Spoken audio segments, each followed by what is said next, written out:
morning, my dear students. Welcome to the 15th video on electric current chapter, and this video may be last but one of 15 videos of electric current chapter. So in this video we will discuss about the combination of cells. So in the previous video we have discussed about what is a primary cell and how it is constructed and how it works, how it maintains potential difference between 2 points of a resistor, and how it maintains the flow of charge, and how it maintains the flow of current in a resistor. Okay, so charging of a cell and discharging of a cell, इसके बारे में बहुत सारा हम discussion किए. और what is EMF, electromotive force. Actually the electromotive force, from the name itself, it confuses us. It is not a force, it is just the work done by the battery force in sending unit point positive charge from negative terminal to the positive terminal of the cell. And when the cell is not in use, then EMF of the cell will be equal to the terminal potential difference between the two plates of the cell, that is anode and cathode. When it is in use, that means when it is discharging through a resistor, then V equal to E minus IR, that means the terminal potential difference is less than the EMF of the cell. When the battery is in charging condition, then V is equal to E plus IR, that means the potential difference across its terminals is greater than by an amount IR. Okay, so these are the discussions we have made in the previous class. So also I have told you this EMF, the electromotive force, is non-electrostatic in nature, but the potential difference is electrostatic in nature. EMF is the cause due to which the effect potential difference develops between the two plates of the cell. And everything, lot of discussions we have made regarding primary cell. Okay, please go through each and every point. Each and every point is very, very important. I have given you the difference, the remarkable differences between EMF and potential difference, because they are two different physical quantities. Although their magnitudes may be equal in certain conditions, and their units are also same. In SI unit, EMF is measured in volt, so also potential difference is also measured in volt. So now in this video we are going to discuss about different combinations of cells, that is series combination and parallel combination and mixed combination of cells. And if possible, I will solve certain few problems related to this series combination and parallel combination. But in the last video, that is in the 15th video, I will teach you, I will give you some techniques how to deal with complicated circuits which contain network of resistors and cells. Okay, so before starting, let me introduce. I am Lieutenant Duti Krishna Khandwal, lecturer in physics. Welcome to this video. So first we will discuss about series combination of cells.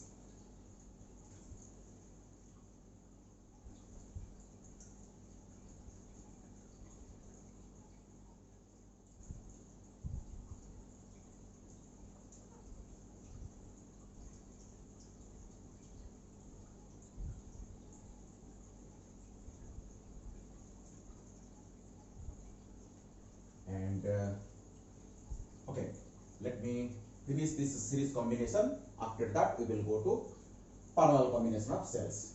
So you see, in series combination, this is the combination. Suppose this is my first cell and this is the internal resistance of the first cell. Suppose its EMF is E1 and internal resistance is R1.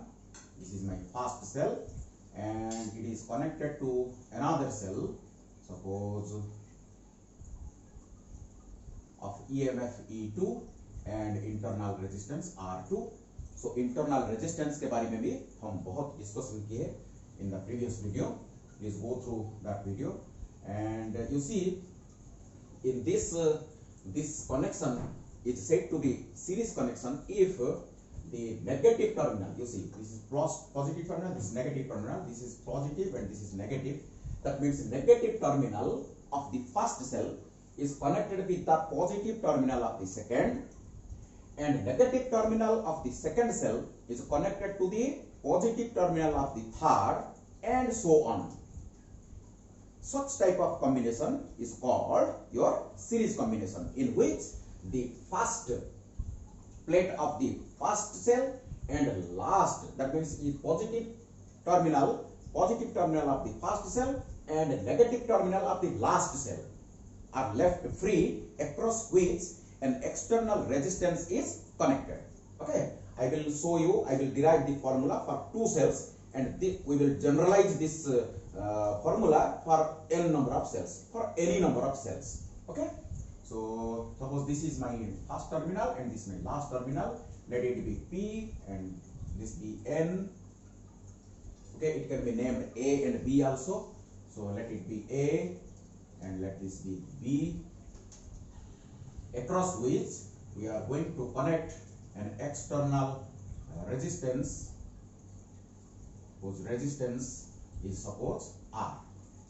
Okay, now we are to find out the equivalent EMF of the cells in series and equivalent internal resistance of the series combination. Okay, so how to find out?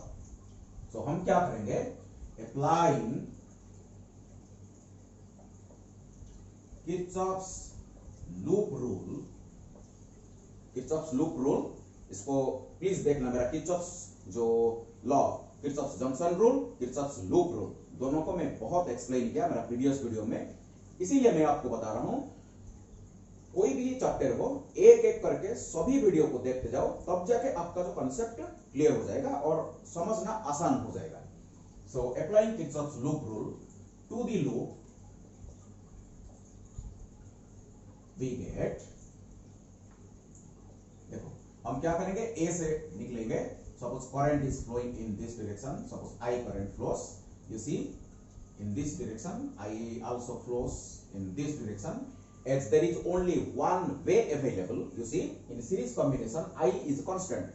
That means I through this internal resistance R2 and I through this internal resistance R1 and I through the external load resistance R are the same, because there is only one way, you see, there is only one way. That's why I is constant. So starting from over here, ये मेरा होगा plus, ये मेरा होगा minus. So the potential drop को हम एक काम करेंगे, ड्रॉप को अगर हम पॉजिटिव ले जाएंगे एंड राइज को, पोटेंशियल ड्रॉप को पॉजिटिव लेंगे एंड पोटेंशियल राइज को अगर हम नेगेटिव लेंगे तो क्या होगा, देखो तो यहां से देखो प्लस से minus, that means it is potential drop. Potential drop को हम पॉजिटिव कंसीडर करेंगे, तो आई आर, चलो देखो फिर से पोटेंशियल ड्रॉप, हायर से लोअर तक पोटेंशियल ड्रॉप, प्लस IR2, फिर से देखो माइनस से plus, rise means minus, it is E2. Again देखो ड्रॉप, प्लस IR1, फिर से देखो rise, minus E1 is equal to 0. So A से निकल के हम clockwise path follow करेंगे and we will arrive at the same point A. Sum of all the potential drops across a loop is equal to 0. That is our Kirchhoff's loop rule. So from this relation, so ये देखो इसमें I है, इसमें I है और इसमें I है, तो I को हम क्या करेंगे, कॉमन ले जाएंगे, तो R plus R1 plus R2 ऐसे लिख सकते हैं. देखो R1 प्लस 2 को मैं अलग कर दिया, इज इक्वल टू ये E1 एंड E2 को हम दूसरी साइड ले जाएंगे, सो E1 प्लस E2. क्लियर हो गया? तो चलो देखो, this implies I is equal to E1 plus E2 divided by R plus R1 plus R2. Let this be my equation number 1. Let this be my equation number 1. So this is the net current that flows in the circuit. हम क्या करेंगे, देखो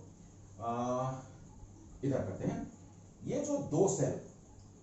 दो cell मिलके series में जो काम कर रहे हैं, जितने करंट फ्लो कर रहे हैं, ये जो रेजिस्टर के अक्रॉस, हम क्या करेंगे, ए से एक बैटरी को रिप्लेस कर देंगे इस दोनों के, ये दो को उठा के हम एक बैटरी रिप्लेस करेंगे जिसका ईएमएफ होगा ई इक्विवेलेंट, जिसका इंटरनल रेजिस्टेंस होगा आर इक्विवेलेंट, और इसको हम ऐसे नाम दे सकते हैं E S and R S. So इसको बोलेंगे, ये बैटरी को हम बोलेंगे equivalent cell of the series combination, equivalent cell of the series combination. ये दो मिलके जितना करंट फ्लो कराएंगे ये रजिस्टर में, ये अकेला उतना ही करंट फ्लो करेगा वही रजिस्टर में। अगर यही रजिस्टर को मैं इधर कनेक्ट कर दूं, अगर ये रेजिस्टेंस आर है तो वही करंट फ्लो करेगा। तो फिर से अगर हम क्या करेंगे, फिर से सपोज ये मेरा ए पॉइंट होगा, ये मेरा बी पॉइंट होगा, फिर से हम किरचॉफ्स लूप, ये मेरा इक्विवेलेंट सर्किट है, इक्विवेलेंट सर्किट, ओके। तो यहां से again applying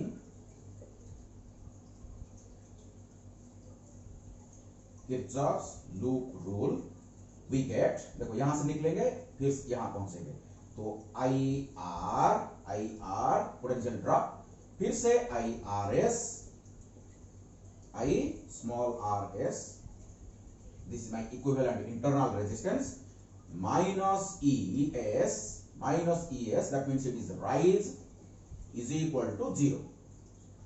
Sum of all the potential differences across a loop is equal to 0. So यहां से देखो क्या करेंगे, I times R plus RS is equal to ES. Let this be, okay, from this relation we can write over here. So this implies, देखो I is equal to, so I is equal to ES divided by R plus RS, R plus RS, okay, R plus RS. so इसको हम equation number 2 रखेंगे। so equation 1 को देखो और equation 2 को देखो, इसको हम कंपेयर कर देंगे, वही करंट थ्रू वही register, same current through same resistor, okay, only the equivalent cell is replaced by these two cells in series, okay। so comparing equation 1 and 2, comparing equation 1 and 2 we get, हमको क्या मिलेगा, देखो compare करेंगे तो देखो आई same है और are भी सेम है, देखो ये जो देखो इसके जगह क्या है, ES है, so ES that means equivalent EMF of the series combination is equal to E1 plus E2, and देखो इधर RS है, RS की जगह क्या है, R1 plus R2, तो RS equivalent internal resistance of the series combination is equal to R1 plus R2। ये मेरा फॉर्मूला हो गया, okay। and in our case we have considered only 2 cells. Had it been 3 cells, the formula would have been E1 plus E2 plus E3। अगर 4 cell होता तो E1 plus E2 plus E3 plus E4, okay। इसको हम generalise कर सकते हैं, if or for n cells or n different cells, ES is equal to E1 plus E2 plus dot plus up to En होगा, and your RS is equal to R1 plus R2 plus dot plus Rn तक जाएगा।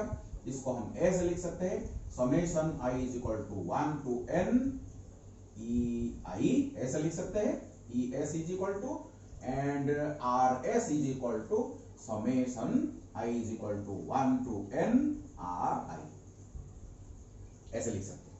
Okay, so this is the formula for equivalent cell. Sorry, देखो, so this is my equivalent EMF of the series combination for n cells, n different cells, and this is the equivalent internal resistance of all the cells in series. तो special case हम consider करेंगे if n identical cells, okay, of EMF E each and internal resistance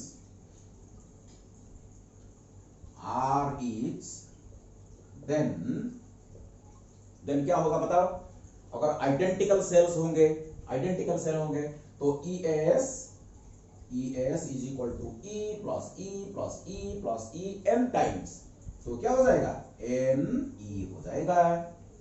अगर identical cell होगा, और identical cell होगा तो R plus R plus R कितने time होगा? n टाइम्स होगा, तो हमको मिलेगा R S is equal to n R। ओके, हम ऐसे भी कर सकते हैं, देखो सीरीज कनेक्शन होगा तो S लेंगे, पैरेलल कनेक्शन होगा तो P लेंगे। अगर मैं इसको S आइडेंटिकल सेल कर दूं, S आइडेंटिकल सेल, तो ये फॉर्मूला क्या हो जाएगा? SE हो जाएगा, और ये क्या हो जाएगा? SR हो जाएगा। If S identical cells are connected in series, then equivalent EMF will be equal to SE and equivalent internal resistance is equal to SR. So in this situation, the resulting current or the current in the circuit में जो current flow करेगा वो current कितना होगा बताओ? So I is equal to net EMF divide by net resistance, net EMF divide by net resistance. So net EMF कितना होगा? Net EMF हमारा देखो SE equivalent, SE equivalent, so SE इसको ऐसे लिख सकते हैं हम, E इक्विवेलेंट और ES divide by R plus RS is equal to SE divide by R plus SR। ये मेरा formula, this is my resulting current in the circuit. If n identical cells, that means S identical cells are connected in series with an external resistance R. So this is the net resistance in the circuit. This is the net internal resistance and this is the external resistance. Both are in series. You can see both are in series. That's why equivalent resistance is equal to R plus SR. This is my net resistance in the circuit. So this is my resulting current. Clear हो गया? Clear to all of you?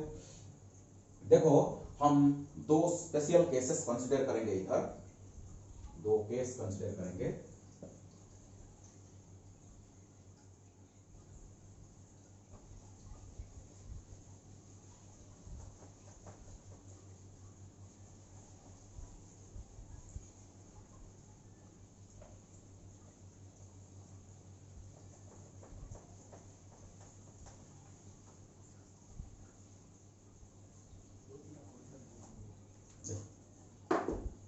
दो special हम case consider करेंगे। एक minute में देखना video कैसे चल रहा है। Okay, it's running. सो देखो, so I is equal to, so finally we have got I is equal to SE divided by R plus SR। Okay, this is the current in the circuit. हम दो case consider करेंगे। Case one, so case one में हम देखेंगे अगर आपका जो external external resistance R is much greater than the equivalent internal resistance of all the cells in series, अगर ये कंडीशन satisfy कर रहा है, that means external resistance, external load resistance is much greater than the equivalent internal resistance of all the cells in series, then what will happen? We can neglect this one. This SR can be neglected in comparison to the R if it is much greater. Under that circumstance, I is equal to S times E divided by R. देखो इसको मैं neglect कर दिया because it is very small. It is very small. इसको मैं neglect कर दिया तो SE डिवाइड बाई R. तो मेरे को बताओ, अगर एक सेल होता, अगर एक सेल एक्सटर्नल रेजिस्टेंस R के साथ कनेक्ट होता तो कितना करंट फ्लो करता? E divide by R. E divide by R because small r is negligible. Small r is negligible. अरे भाई SR अगर नेग्लिजिबल है तो स्मॉल r तो नेग्लिजिबल होना चाहिए. देखो मैं दिखा रहा हूं आपको, अगर ये मेरा एक सेल है जिसका EMF है E, जिसका इंटरनल रेजिस्टेंस R, इसको अगर मैं एक्सटर्नल रेजिस्टेंस R के साथ में जोड़ दूं तो करंट कितना फ्लो करेगा? तो I is equal to E divide by R plus R. लेकिन ये R तो बहुत छोटा है, इसको हम नेग्लेक्ट करेंगे. तो अगर मैं इसको नेग्लेक्ट कर दूंगा तो कितना करंट फ्लो कर रहा है? एक अगर सेल में लगाऊं तो E डिवाइड बाई R. देखो मैं कितना सेल यहां सीरीज में लगाया? S सेल्स लगाया, तो S times I. Okay, so the resulting current, this is my conclusion, the resulting current is, so conclusion मेरा क्या होगा? देखो the resulting, this implies S times the current due to a single cell.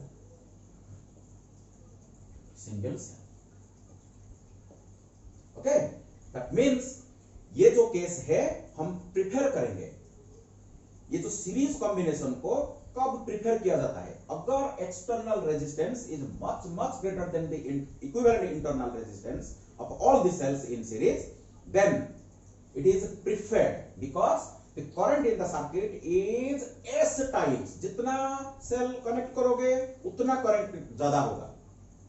The current in the circuit will be S times, that means the number of cells times the current due to one cell. एक cell जितना current flow कर रहा था, S cell को अगर series में लगाओगे तो current will be enhanced S times. That's why it is a preferred case when external resistance is much greater than the equivalent internal resistance. Okay, so case 2 में हम कंसीडर करेंगे. So case 2 में हम देखेंगे, अगर आपका जो external load resistance is much less than the equivalent internal resistance. अब क्या होगा? देखो अभी हम R को नेग्लेक्ट करेंगे, R बहुत छोटा है, एक्सटर्नल रेजिस्टेंस बहुत छोटा है, तो इसको अगर हम नेग्लेक्ट करेंगे तो I is equal to SE divided by SR. S cancels out, so this implies I is equal to E divided by R. देखो बताओ मेरे को, अगर मैं एक सेल लगाता कितना करंट फ्लो होता? E divide by R. अगर 2 लगाऊंगा तो E डिवाइड बाई R. 3 लगाऊंगा तो E divide by R. S cells को मैं सीरीज में लगाऊंगा, वही E डिवाइड बाई R. तो सीरीज कॉम्बिनेशन की कोई मतलब नहीं अगर this R is much less than SR. Okay, the current is independent of here the current in the circuit is independent of number of cells in series. कितना cell series में लगा हुआ है इसके ऊपर डिपेंड नहीं करता. एक सेल लगाओगे जितना करंट फ्लो करेगा, S सेल्स लगाओगे तो उतना ही करंट फ्लो करेगा. तो S सेल्स हम क्यों लगाएंगे? कोई मतलब नहीं है. ओके, अगर एक्सटर्नल रेजिस्टेंस बहुत कम होगा, series combination of cells is not preferred at all. Clear to all of you? दो इंपॉर्टेंट पॉइंट्स मेरा था। चलो चलो, तो अभी क्या करेंगे, एक और एक इंपॉर्टेंट पॉइंट मैं आपको दे रहा हूं।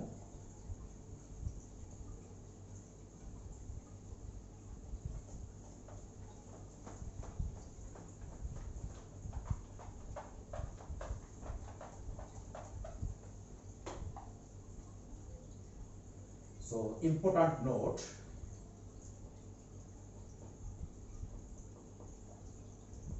if polarity of M cells, if polarity of M cells, okay, is reversed, okay, then equivalent EMF, then E equivalent is equal to क्या होगा बताओ? देखो, सपोज फॉर एग्जाम्पल मेरे पास n आइडेंटिकल सेल्स है, n आइडेंटिकल सेल्स। सपोज ये मेरा एक cell है, एक नंबर सेल, ये मेरा 2 नंबर सेल, ऐसे मेरे पास कितना है? ओके, मेरे पास कितना है? n नंबर ऑफ सेल्स, ये nth cell. n identical cells are in series. देखो ये ऑर्डर में है, plus minus plus minus plus minus plus minus plus minus, ऐसे पूरा ऑर्डर में है। अगर मैं क्या करूंगा, ये n सेल में से m सेल को अगर मैं रिवर्स कर दूंगा, उल्टा कर दूंगा, इसको अगर मैं क्या करूंगा, ऐसे ऐसे उल्टा कर दूंगा, ये m सेल को मैं क्या करूंगा, रिवर्स कर दूंगा, पोलैरिटी को उल्टा कर दूंगा, तो इक्विवेलेंट ईएमएफ कितना होगा? तो इज इक्वल टू, देखो कितना सीधा है, अभी कितना सीधा है। अगर m उल्टा हो गया तो n माइनस एम ई, ये तो सीधा है, और कितना उल्टा हो गया तो वो माइनस होंगे, माइनस एम ई। m को मैं उल्टा कर दिया तो एम ई, तो कितना हो जाएगा, देखो n minus 2m times e हो जाएगा। ओके, सो कंफ्यूज प्लीज मत होना। स्टूडेंट्स क्या करते हैं, अगर m उल्टा हो गया तो n माइनस m कर देंगे। नहीं नहीं नहीं नहीं, क्योंकि m अगर उल्टा हो गया तो और m को वो क्या करेंगे, कैंसिल कर देंगे। अगर सीरीज में 10 सेल्स है, सीरीज में 10 सेल्स है, पूरा सीधा, अगर इसको मैं 2 उल्टा कर दूं, 2 को मैं उल्टा कर दूं, तो 2 सेल और 2 सेल को क्या कर देंगे, वो कैंसिल कर देंगे, तो 4 सेल तो कैंसिल हो गया, तो कितना रहा, 6। तो इसीलिए n minus 10 minus 2 times 2, 4 is equal to 6 हो जाएगा।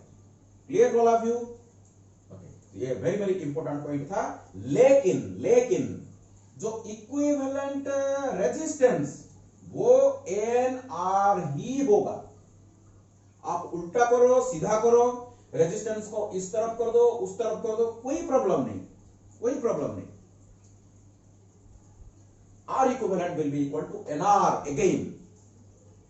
ओके, उल्टा करो या सीधा करो, इक्विवेलेंट रेजिस्टेंस में कोई चेंज नहीं होगा, वही होगा एन आर। क्लियर? और देखो, और मैं एक इंपॉर्टेंट पॉइंट आपको बताऊंगा। सो ये मेरा इंपॉर्टेंट नोट 1 था, और इंपॉर्टेंट नोट 2 में देखो मैं आपको एक दिखा रहा हूं। सपोज ये मेरा ए पॉइंट है, यहां मेरा एक सेल है, और यहां और एक सेल है, ओके, और यहां और एक सेल है, और यहां एक रजिस्टर है, ओनली रजिस्टर। ओके, इसका रेजिस्टेंस सपोज R4, ये R3, ये R2, ये सपोज R1। ओके, ये ओनली रजिस्टर है, ये केवल एक रजिस्टर है, ये एक रजिस्टर है। ओके, ये एक रजिस्टर है। सपोज ये मेरा ए पॉइंट है, ये मेरा बी पॉइंट है, इसका potential suppose V1 potential EMF, इसका EMF अगर ये V2 है, अगर ये V3 है, E1 E2 E3 भी ले सकते हो आप, E1 E2 E3 भी आप ले सकते हो, कोई प्रॉब्लम नहीं।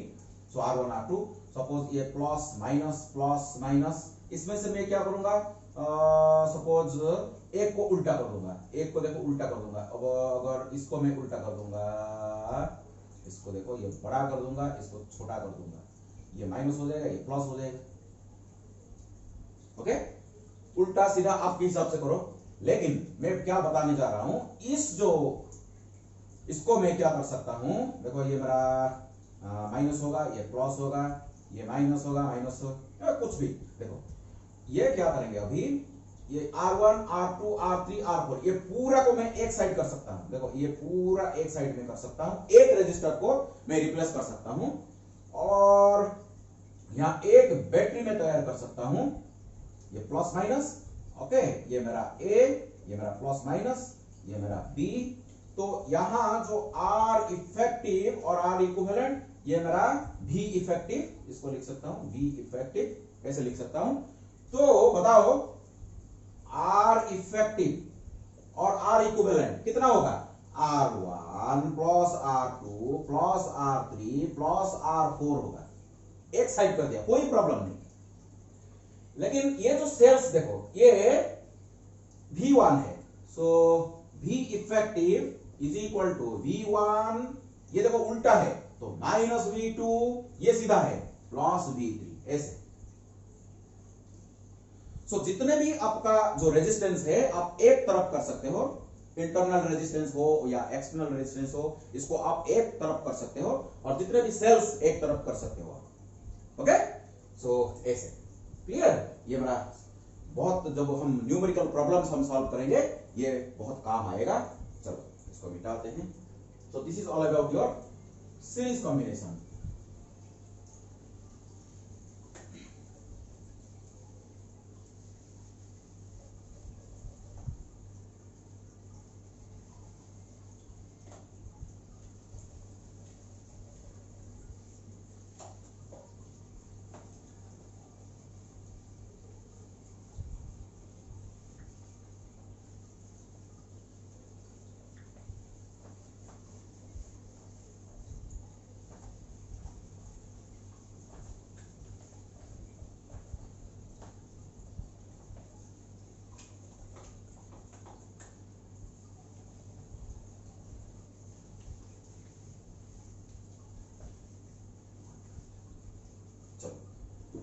सो इसके रिलेटेड एक प्रॉब्लम करते हैं। प्रॉब्लम में आपको दिया गया, सपोज ये एक सेल है और ये एक सेल है, ये दो देखो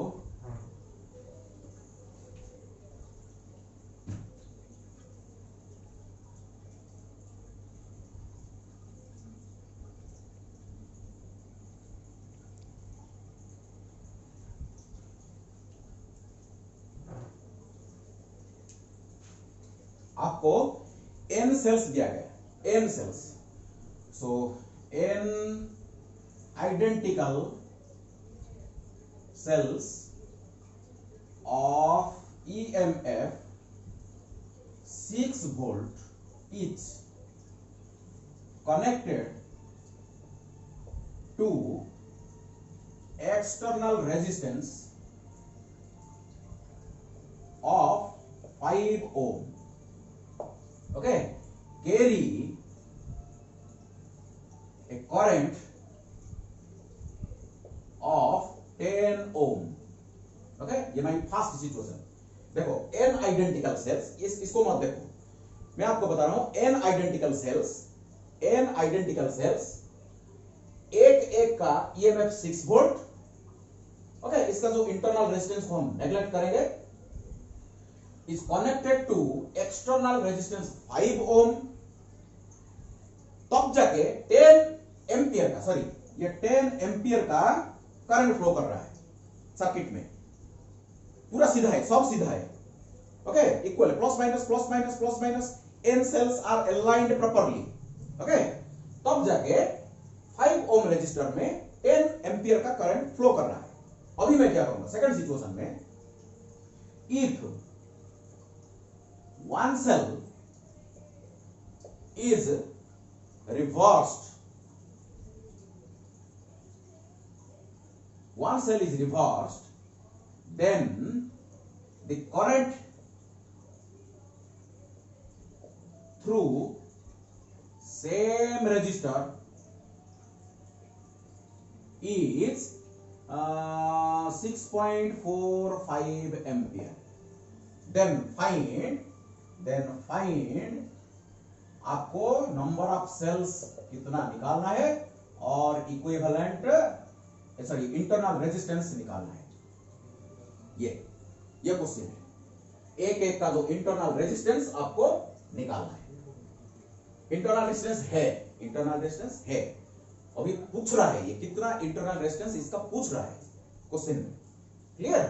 क्वेश्चन को अच्छी तरह समझो, देखो ये देखो फर्स्ट सेल है, एक नंबर सेल, ये मेरा second number cell, okay second cell, dot dot dot dot dot, ये मेरा nth सेल, ये मेरा nth cell, and all are देखो aligned properly, plus minus properly aligned, and it is connected to a 5 ohm resistor. It is found that 10 ampere of current is flowing. So I is equal to 10 ampere. तो बताओ first situation में सो E equivalent कितना होगा? E equivalent is equal to NE होगा कि नहीं? अभी मैंने बताया if n identical cells are connected in series then equivalent EMF is equal to NI and equivalent internal resistance is equal to NR. तो current in the circuit will be equal to net EMF divided by net resistance. So net EMF कितना है? NE divided by net EMF कितना है? NR equivalent internal resistance, external resistance 5. तो 5 plus NR ये कितना है? 10. So is equal to 10 ampere दिया गया। ये मेरा इक्वेशन नंबर 1 हो गया, फर्स्ट कंडीशन। ये मेरा first condition, okay. So second condition में देखो ये ई भी हमको मालूम है 6 वोल्ट, इसको हम रिप्लेस करेंगे, देखो 6 वोल्ट, इसको हम 6 लिख देंगे। So 6n divide by 5 plus nr is equal to 1। इसमें से हमको एक इक्वेशन मिल जाएगा, ओके। सो हम लिख सकते हैं, देखो ये 10 multiplied by 5 50 plus 10 nr is equal to 6n। देखो एक इक्वेशन आपको मिल गए, इसको इक्वेशन नंबर 1 दे देते हैं। क्लियर? ये एक नंबर इक्वेशन हो गया। सेकंड कंडीशन में ये मेरा देखो ये दो को मैं एक को उल्टा कर दिया, देखो ये प्लस माइनस करके एक को उल्टा कर दिया। कोई भी एक को अगर मैं यहां से उल्टा कर दूंगा तो ये क्या करेगा? और एक को कैंसिल कर देगा। ये एक और ये एक, देखो ये उल्टा है, ये दो क्या हो जाएंगे? कैंसिल हो जाएंगे। तो बाकी कितना रहेगा? n-2। एक को उल्टा करोगे तो n-2 इफेक्टिव होगा, अगर दो को उल्टा करोगे 4 कैंसिल हो जाएंगे, दो को कैंसिल कर देगा। मैं अभी बताया आपको। तो सेकंड सिचुएशन में इक्विवेलेंट ईएमएफ कितना होगा बताओ? n-2 टाइम्स E होगा। एक को उल्टा कर दो तो n-2 होगा, तो लेकिन R इक्विवेलेंट कितना होगा? वही R इक्विवेलेंट में कोई चेंज नहीं होगा, NR ही होगा। तो अभी I prime is equal to net EMF divide by net resistance. So is equal to कितना होगा? देखो n-2 times E divided by 5 plus NR। लेकिन ये E कितना है? 6 है, दिया गया है। So is equal to second condition में देखो करंट कितना फ्लो कर रहा है? 6.45। सो 6.45 एम्पियर फ्लो कर रहा है। इसको फिर से क्रॉस मल्टीप्लाई करो, आपको दूसरा इक्वेशन मिल जाएगा। तो देखो हमारा दो वेरिएबल है n और r, n and r are 2 variables.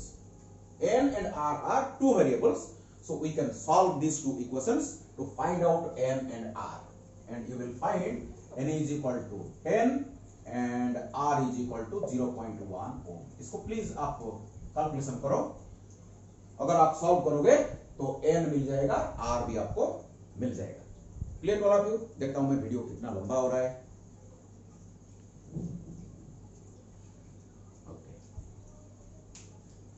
So video थोड़ा लंबा हो रहा है, 40 मिनट हो गया।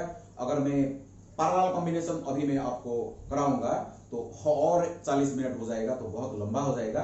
इसीलिए मैं वीडियो को छोटा छोटा करके आपको आपके आगे पेश करूंगा। ये 40 मिनट का मेरा वीडियो है, और मेरा जो सेकंड वीडियो होगा मेरा होगा पैरेलल कॉम्बिनेशन ऑफ सेल्स और मिक्स्ड कॉम्बिनेशन ऑफ सेल्स।